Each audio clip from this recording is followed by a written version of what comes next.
اگر پاکستان ایک جمہوری حکومت ہے تو یہ تعین کرنا کہ مذاکرات ہوں گے یا جنگ ہوگی، یہ D G I S P R کا کام نہیں ہے، یہ فوج کا کام نہیں ہے۔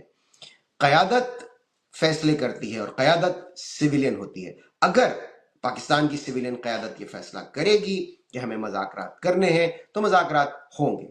اگر پاکستان کی سویلین قیادت یہ فیصلہ کرے گی کہ جنگ ہونی ہے تو پھر وہ اپنی آرمی سے کہے گی کہ آپ حکمت عملی تیار کیجئے، ہمیں جنگ کرنی ہے۔ لیکن یہ جو بنیادی فیصلہ ہے، that fundamental policy decision, talk اور فائٹ، یہ فنڈامنٹل ڈیسیشن جو ہے یہ کسی بھی ملک کی فوج نہیں کر سکتی اگر وہاں جمہوریت ہے۔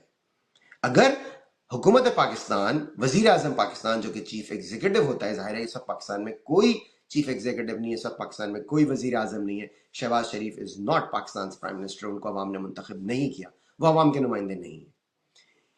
اگر ہم ہائپوتھیٹیکلی دیکھیں تو جو بھی وزیر اعظم ہو وہ یہ تعین کرے گا کہ جنگ کرنی ہے یا مذاکرات کرنے اپنی کابینہ سے مشورہ کر کے۔ اس کے بعد اگر یہ طے ہوتا ہے کہ پہلے مذاکرات ہوں گے تو پھر وہ اپنے وزیر خارجہ کو کہیں گے کہ دفتر خارجہ کے ساتھ مل کر آپ اس کی کوئی صورت گری کیجئے کہ ہمیں کیسے مذاکرات کرنے ہیں۔